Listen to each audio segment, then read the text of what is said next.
Yo homes! Taud sa wala ka gamit sa scooter, no?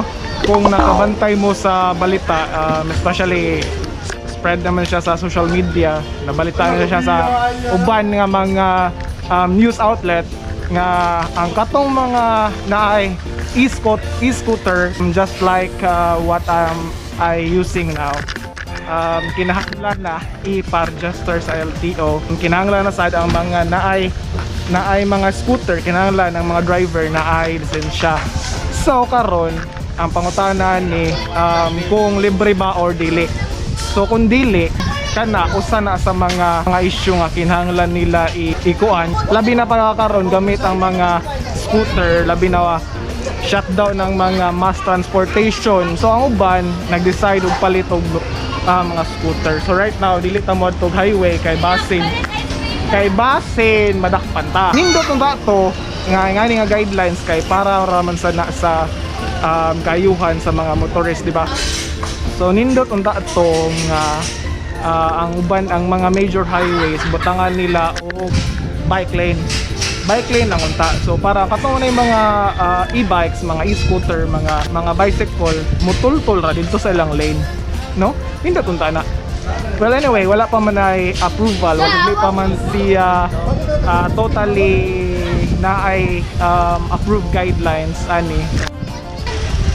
Let's see sa umabot nga adlaw kung unsa bagyod ang tinuod ani.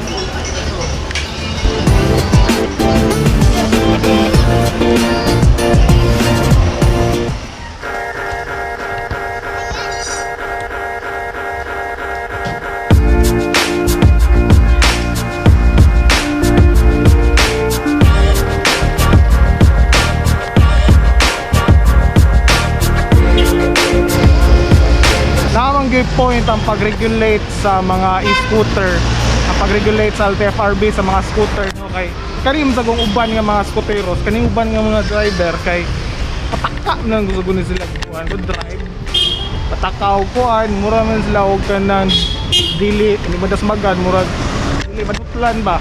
So magpatunga actually ako na ako sa barangay road, dili ta bulabang dito sa highway kay palit ako sa.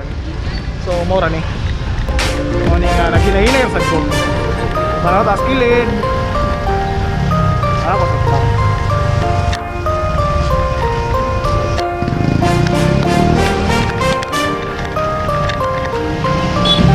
Paaw niya o kanang wings sausa.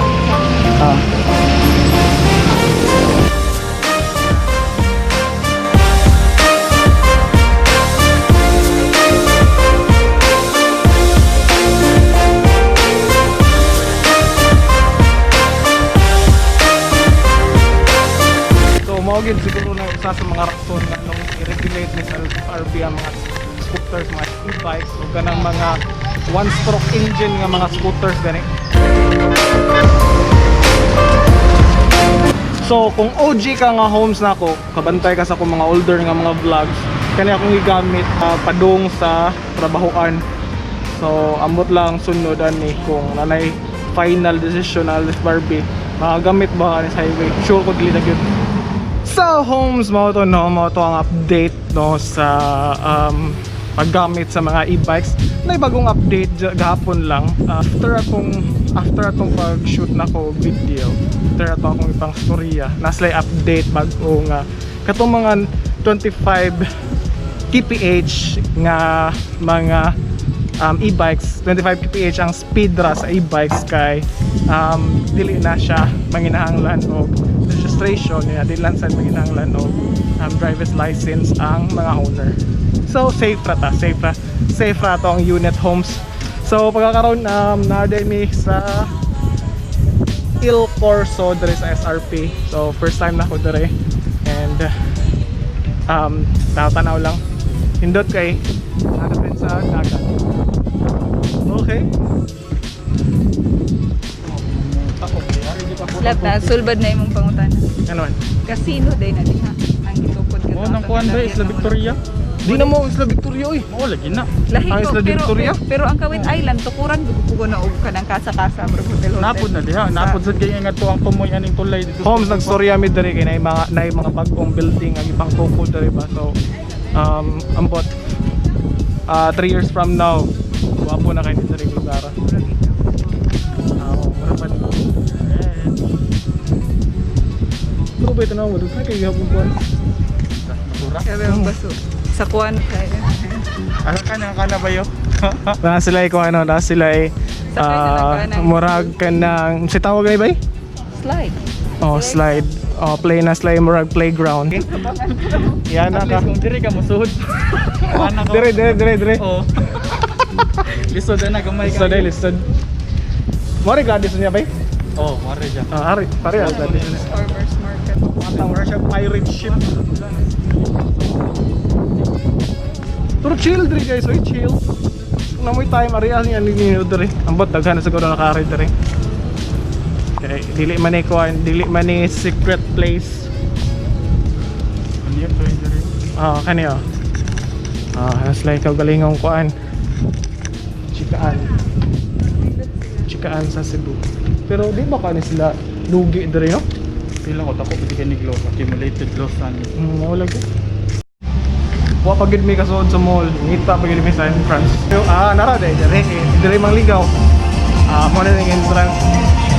So basta sa tong Saba mo na nga entrance. Saba man. Why entrance diri? Tanawa ko nang saluyo. Oh, chuy kaysa. Nakabantay ko ani pirmi sa Facebook na yung mga photoshoot ba. So mo din ni ay nga tower ay mura siya og kanang mura siya og parilya ba. So mo din siya. Karon pa ko. Chuy sa. Tanawa ako ang ani. Tanawa akong time more pa ni guys. Chuy kayo.